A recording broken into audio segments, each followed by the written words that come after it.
आता वारी संदर्भातल्या काही बातम्या पाहणार आहोत।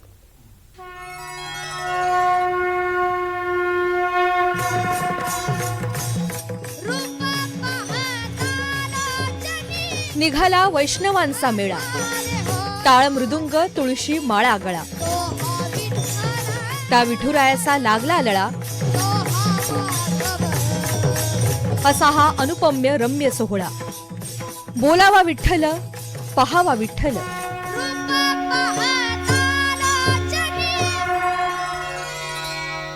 वारकऱ्यांच्या सेवेसाठी महाराष्ट्रातल्या अनेक संस्था पुढाकार घेत असतात। मुंबईतल्या चॅरिटेबल ट्रस्टच्या वतीनं निमगाव केतकीमध्ये वैद्यकीय तपासणी शिबिराचं आयोजन करण्यात आलं होतं आणि इथे वारकऱ्यांना औषध देणं, इंजेक्शन देणं, डॉक्टरांकडून तपासणी आणि मसाज करून देणं अशा सगळ्या प्रकारच्या सुविधा संस्थेनं उपलब्ध करून दिल्या आणि याचाच आढावा घेतलाय आमचे प्रतिनिधी मिलिंद भागवत यांनी।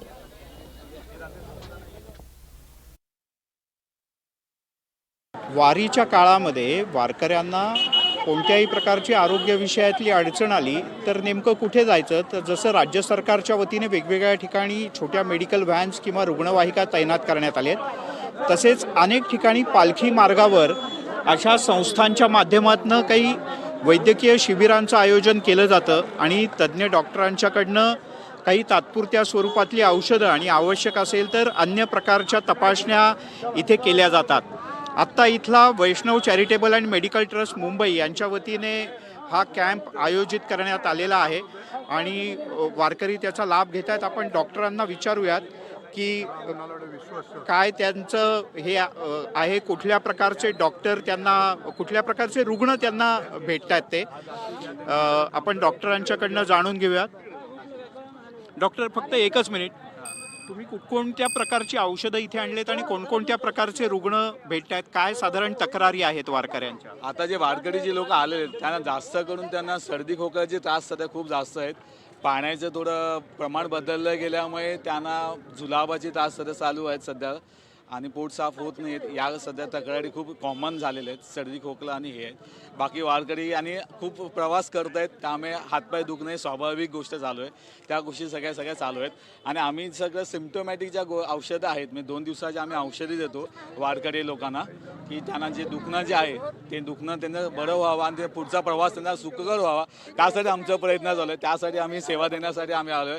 आम्ही मुंबईवरून आलो आहोत आणि ही पूर्ण वैष्णव चॅरिटेबल ट्रस्ट ही संस्था जी आहे ती जवळपास 33 वर्षे ही सेवा करीत आहे आणि आम्ही फक्त 4 दिवसांनी आम्ही सेवेकडे आहोत, आम्ही पांडुरंगाच्या सेवेकडे आहोत, सेवे करण्यासाठी आलेलो आहेत आणि आम्ही इथे आल्यावर आम्ही रिचार्ज होतो, ते आम्ही इथे आलो आम्हाला खूप बरं वाटतं। दरम्यान पुण्याच्या इंदापुरात आज जगद्गुरू तुकोबारायांच्या पालखी सोहळ्यातल्या मानाच्या अश्वाचं दुसरं गोल रिंगण पार पडणार आहे। ज्या ठिकाणी रिंगण सोहळा पार पडणार आहे त्या ठिकाणी अनेक लहान मोठ्या दिंड्या दाखल झाल्यात। विशेष म्हणजे यात इंदापूर शहरातल्या दिव्यांग विद्यार्थ्यांची सांप्रदायिक दिंडी देखील दाखल झाली आहे आणि या दिव्यांग विद्यार्थ्यांनी अवघ्या वारकऱ्यांचं लक्ष वेधून घेतलंय आणि याचाच आढावा घेतलाय आमचे प्रतिनिधी देवा राखुंडे यांनी।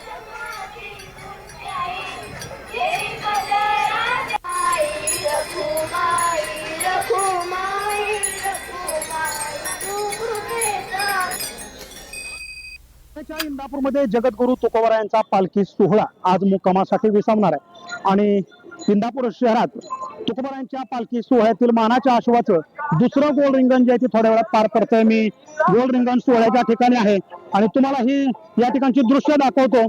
या ठिकाणी आता विविध दिंडे जे आहेत ते दाखल व्हायला सुरुवात झालेली आहे आणि ही जी दिंडी मी तुम्हाला दाखवतोय ती इंदापूर शहरातील दिव्यांग विद्यार्थ्यांची सांप्रदायिक दिंडी आहे। मूकबधीर आणि मतिमंद निवासी शाळा जी इंदापूरमध्ये चालवली जाते श्री समर्थ व्यायाम मंडळाकडून, त्यांचे हे विद्यार्थी आहेत आणि हे सर्व दिव्यांग विद्यार्थी आहेत। कशा पद्धतीनं हे या वारीमध्ये सहभागी झालेत ते आपण या ठिकाणी पाहत आहोत। विठ्ठल आणि रुक्माई यांचा वेश परिधान करून हे जे विद्यार्थी आहेत ते या वारीत सहभागी झालेत। हाती भगवी पताका त्यांनी घेतलेली आहे आणि तो विश्वाचा चालक वारीत आलो आम्ही कर्णबधीर बालक अशा पद्धतीचे एक होर्डिंग हातात घेऊन त्यांनी वेगवेगळे संदेश देखील या ठिकाणी देण्याचा प्रयत्न जो आहे तो केलेला आहे। अतिशय छान कलाकृती जी आहे ते या ठिकाणी त्यांनी साकारलेले आहे आणि आपला सांगावा जो आहे तो या विविध पोस्टरच्या माध्यमातून ते विठ्ठलापर्यंत पोहोचवण्याचा प्रयत्न करत आहेत. या ठिकाणचे जे शिक्षक आहेत त्यांच्याशी बोलण्याचा प्रयत्न करूया. कशा पद्धतीनं तयारी सुरू असते एकंदरीत हा दिंडी सोहळा जवळ येतात? रामकृष्ण हरी, गेले 30 वर्षापासून इंदापूर शहरामध्ये ही मुकबधीर मुलांची शाळा कार्यरत आहे. माननीय अध्यक्ष प्रदीप दादा गारटकर यांच्या मार्गदर्शनाखाली ही शाळा कार्यरत असून गेली 25 वर्षापासून ही मुलं या जगद्गुरु संत श्रेष्ठ तुकाराम महाराज पालखी सोहळ्याच्या या सांप्रदायिक दिंडी या ठिकाणी सहभागी होत आहे. या ठिकाणी येण्याचा उद्देश एकच असतो की या मुलांची कानाने बहिरा मुकापरी नाही, शिकविता भाषा बोले त्याच्या पाही या उक्तीप्रमाणे ही मुलं जरी कर्णबधिर असली, त्यांना बोलता येत नसलं तरी परंतु आपली रूढी परंपरा सांप्रदायिक कल्चर या मुलांना माहिती व्हावं. त्याचबरोबर या पालखीमधील जो शिस्त, जे वारकऱ्यामध्ये असणारी एनर्जी ही या मुलांनी अंगीकृत करावी, हा मेन उद्देश या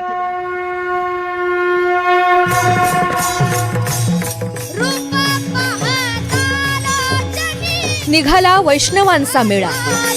टाळ मृदुंग तुळशी माळा गळा. त्या विठुरायाचा लागला लळा. असा हा अनुपम्य रम्य सोहळा.